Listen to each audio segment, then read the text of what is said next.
The MACPro Help Desk team welcomes your suggestions for our training and reference materials. Please contact us with your feedback and comments on this training, or if you need other MACPro assistance. You may contact us via email at macpro_helpdesk@cms.hhs.gov or by phone at 301-547-4688. Hello, my name is Dennis Padua, and I'm your presenter for today's session. I'm with Truven IBM Watson. Truven is the education, training, and assistance contractor for the MACPro system. I'll be walking through this demonstration with you today. The purpose of this session is to help you understand how to create, review, and submit a quality measure report for the Health Homes Quality Measure in MACPro. Our goal is to give you an idea of how MACPro works and to provide updates on the quality measures available for reporting this year. Our agenda for today begins with a presentation on technical assistance to support federal fiscal year 2017 reporting of the Health Homes Quality Measure, followed by a brief introduction to MACPro. Next, we'll provide a summary on how to obtain MACPro access and MACPro roles. Then, we will provide an overview of quality measures in MACPro, followed by updates to the Health Homes Quality Measure for 2017 and some tips and tricks for using MACPro. We will conclude the presentation with additional resources for users, information on getting technical assistance, and some time to ask questions. And then we will view a demonstration on how to submit quality measures.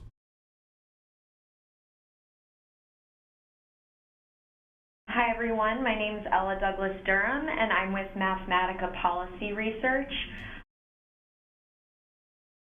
I'll start with a recap of FFY 2014, 2015, and 2016 Health Home Core Set reporting.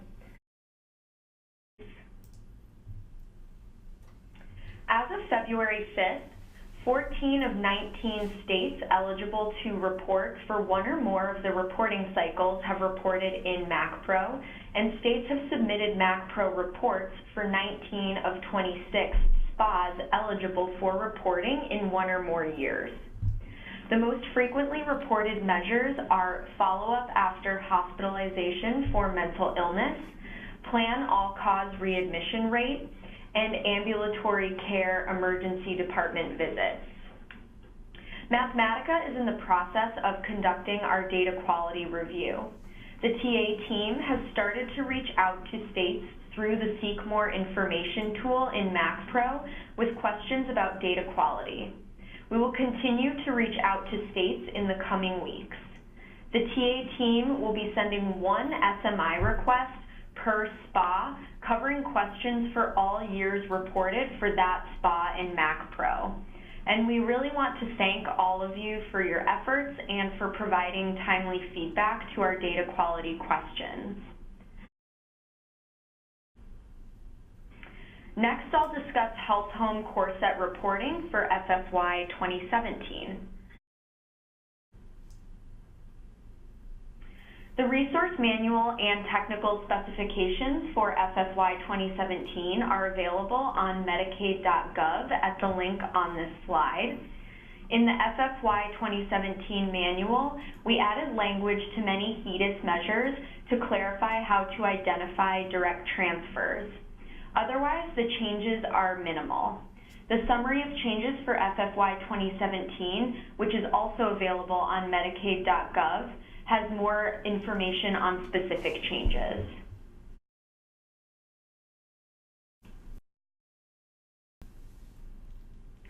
States should submit one report for each SPA eligible for reporting. States should use the SPA ID for the most recent amendment eligible for the reporting period as the SPA ID when reporting in MACPro.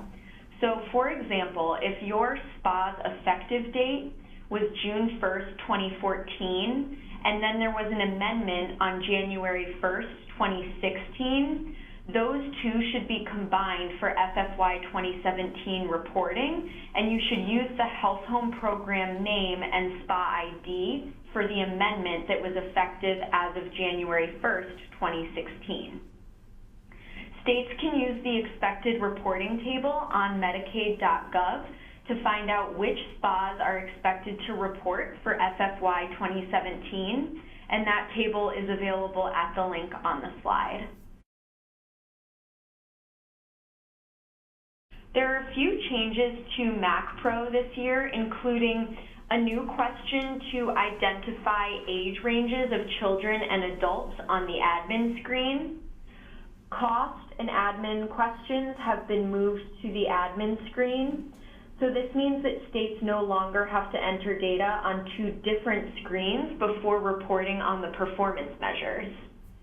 And audit or validation of measures section was added to the admin screen. And for now, I will turn it over to Laura Rosen. Thanks so much, Ella. As Ella said, my name is Laura Rosen, and I'm also with Mathematica Policy Research. And now I'm going to walk through some slides reviewing CMS's focus on data quality. MACPro contains built-in data quality checks to facilitate data completeness, accuracy, consistency, and documentation. For federal fiscal year 2017, there are several new validation checks in MACPro for follow-up after hospitalization for mental illness and for initiation and engagement of alcohol and other drug dependence treatment. For both of these measures, the denominators must be the same for rates within a given age range. For example, for FUH, if the denominator for enrollees age 6 to 17 is 1,000 for your 7-day rate, it should also be 1,000 for that age group for the 30-day rate. In addition, for FUH, the 7-day rate must be lower than or equal to the 30-day rate. And for IET, the engagement rate must be lower than the initiation rate. For example, states won't be able to report an IET engagement rate of 25 if the initiation rate is only 20. There are 3 areas of focus that we're going to talk about later in this presentation for 2017 reporting. These include delivery system data fields, continuous enrollment, and date ranges. I also wanted to note that after your state has reported, data quality outreach will be conducted using the Seek More Information function in MACPro.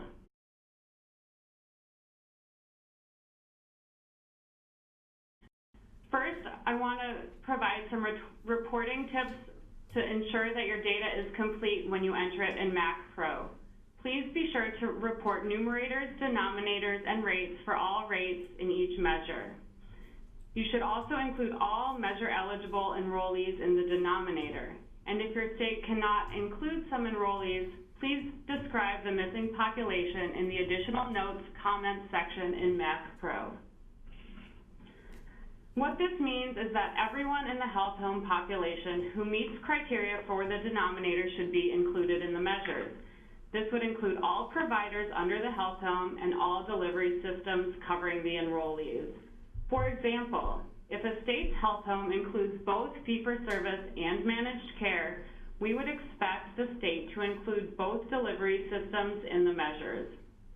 So if your state is only reporting on fee-for-service enrollees for a particular measure and excludes managed care enrollees, we'd ask you to explain the reason why in the additional notes section in MACPro. If your state is unable to report a rate for a reported measure, please explain why the rate is unavailable in the text box in MACPro associated with that rate. For measures that are calculated using the administrative method, MACPro calculates the rates based on the reported numerators and denominators. For measures calculated using hybrid or other methods, states are expected to calculate and report those rates. In addition, states should confirm that data and notes are consistent within and across measures.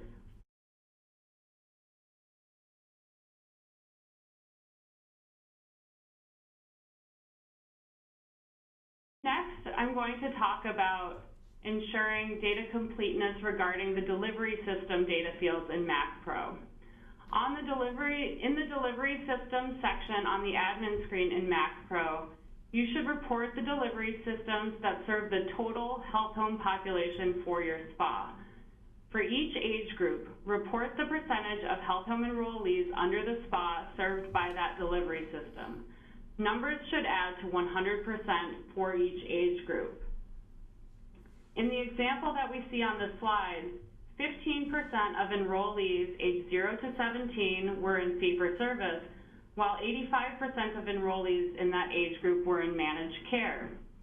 For enrollees 18 to 64, enrollment was split 50-50 between fee-for-service and managed care, while 100% of enrollees aged 65 and older were fee-for-service.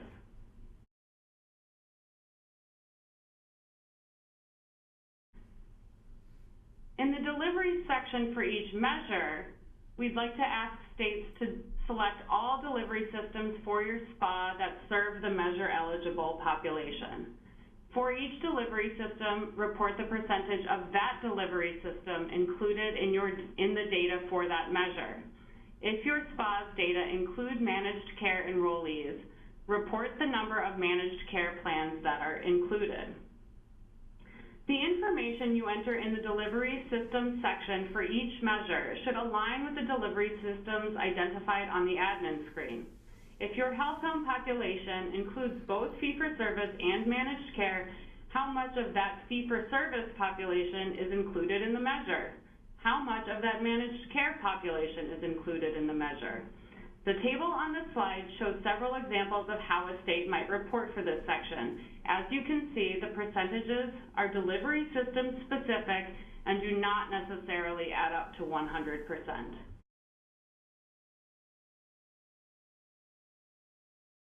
Next, I'm going to walk through continuous enrollment. Continuous enrollment refers to the time frame during which a health home enrollee must be eligible for Medicaid benefits and enrolled in a health home program to be included in the measure denominator.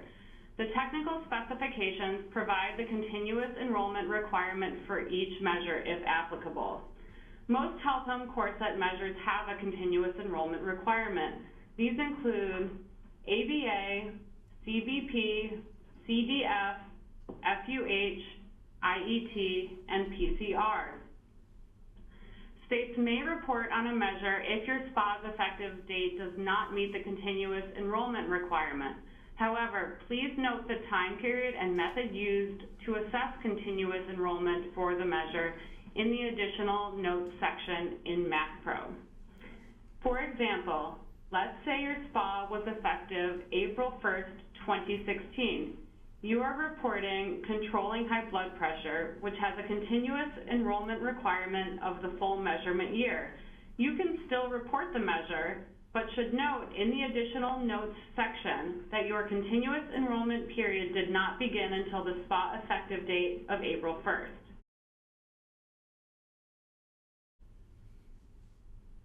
The date ranges that states should report in MACPro should correspond to the measurement period used for the denominator in the start date and end date fields for each measure.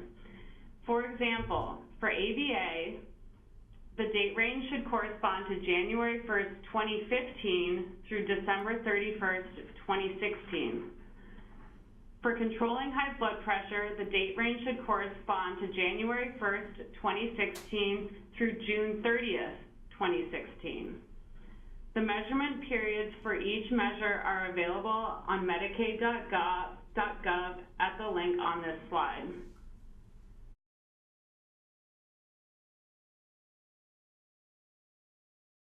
Finally, I'm going to talk through some TA resources that are available to help support states reporting the health home core set.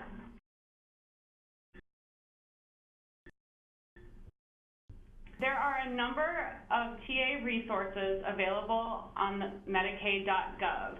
You can find at the links on this slide the resource manual and technical specifications for FFY 2017, the summary of key changes to the technical specifications, the data quality checklist, the measurement period table, and other resources. Finally, here is contact information for states when you have requests for technical assistance. For TA related to calculating, reporting, or using the measures, submit your questions to the TA mailbox at macqualityta@cms.hhs.gov. For questions related to using MACPro, contact the MACPro help desk.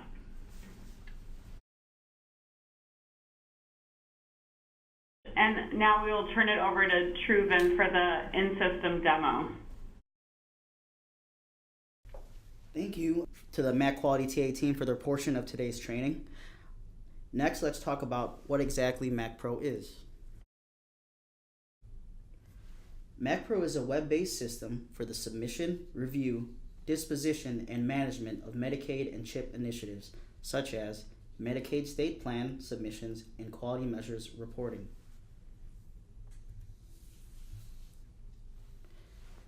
Before we move forward, we'd like to get an idea of how many of you are familiar with MACPro. Let's take a poll. In the webinar participant panel, please click the green check mark for yes or the red X for no. The question is, do you have experience with utilizing MACPro prior to this training? All right, looks like there's a good third that are new to MACPro. Now let's talk about how to obtain access to MACPro. So some of you already have access up in MACPro, so these next couple of slides will just be a refresher. If you are new to MACPro, these next few slides will help you successfully set up your access. After we walk through these steps, we will talk about MACPro quality measure state roles. It takes 6 steps to get access to MACPro, but there are 3 main actions for you to complete. Register for an EIDM ID, requesting access to MACPro via EIDM, and requesting your MACPro role or roles. Let's briefly talk about these systems and steps.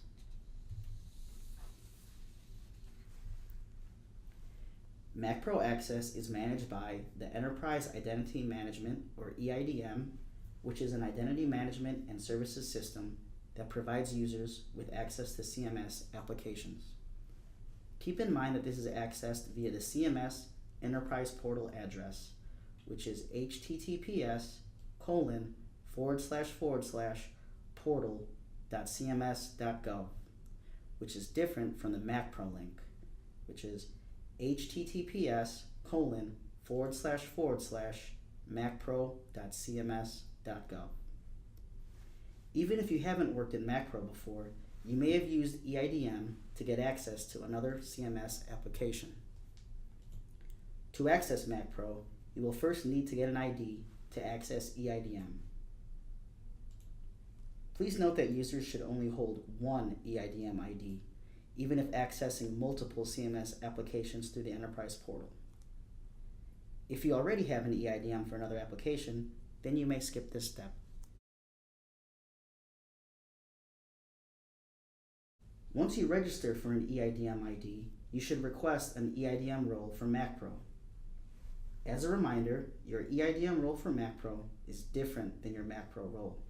Your EIDM role for MACPro only provides access to MACPro. Your MACPro role will provide specific action permissions within MACPro. Unless notified otherwise, all state users should request the MACPro state user EIDM role. And we do want to note that because of the security questions asked, a user must set up their own profile.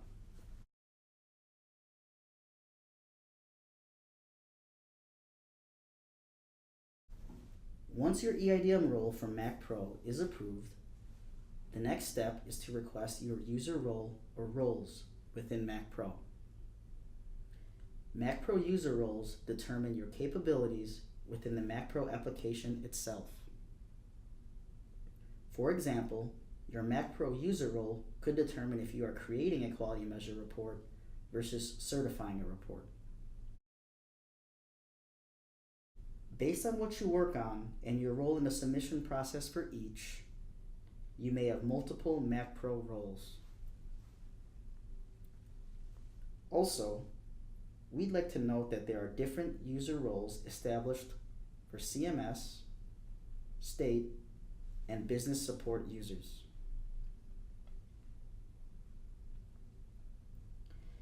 You cannot access MACPro to request your MACPro roles until your EIDM role for MACPro access is approved.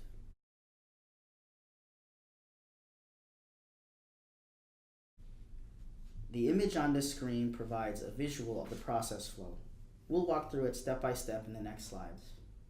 Please note that steps 1 through 3 on this graphic are orange to indicate that these steps should be completed within the EIDM portal using the Enterprise Portal address. Users looking to access MACPro are encouraged to register for an EIDM ID and request an EIDM role for MACPro as soon as possible, as the role request is routed to the approvers for review. When you request your EIDM role for MACPro, you will be prompted to go through an identity verification process. More detailed instructions on how to obtain access to MACPro are listed towards the end of today's slide deck.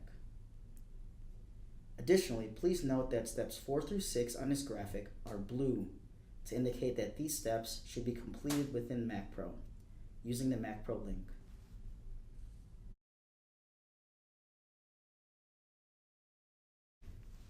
To obtain access to MACPro, new users will first need to register for an EIDM ID via the Enterprise Portal address.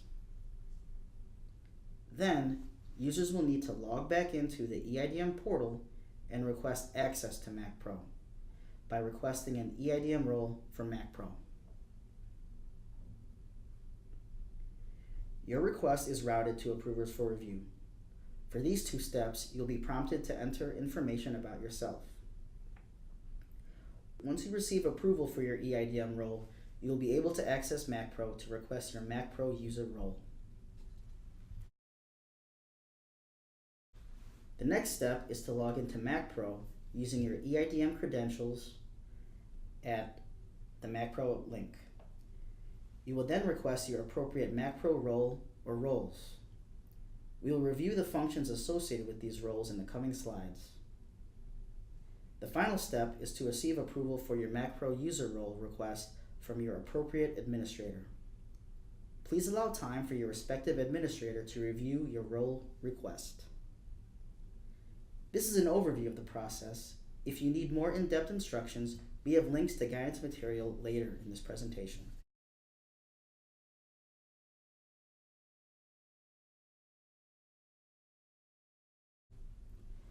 Next, let's talk about the MACPro roles available to state users. As we just discussed, MACPro roles allow you to perform specific actions within MACPro.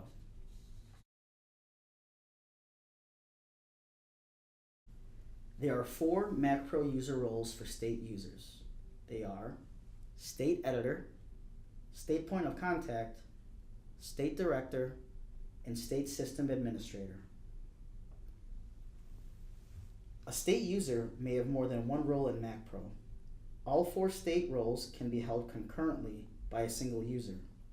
A state may also choose to fill each role with multiple users. It is important to note that all state roles must be filled for proper workflow functionality. Let's go over the 4 state roles in detail.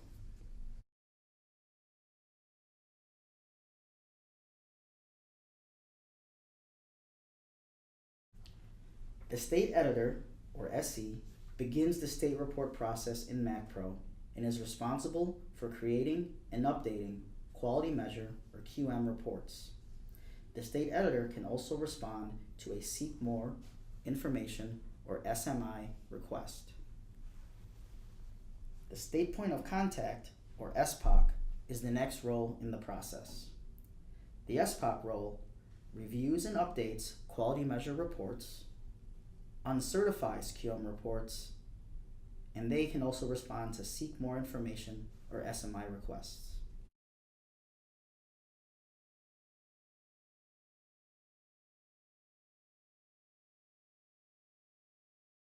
The State Director acts as the 3rd role in the State Quality Measure Report process.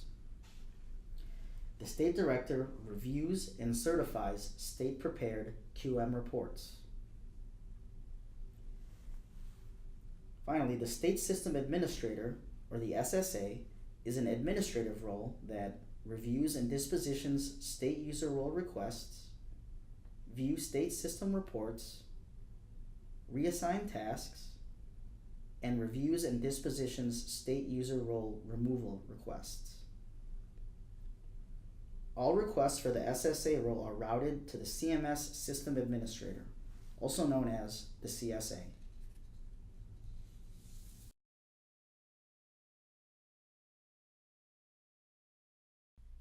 The MACPro Help Desk team welcomes your suggestions for our training and reference materials. Please contact us with your feedback and comments on this training, or if you need other MACPro assistance. You may contact us via email at macpro_helpdesk@cms.hhs.gov or by phone at 301-547-4688.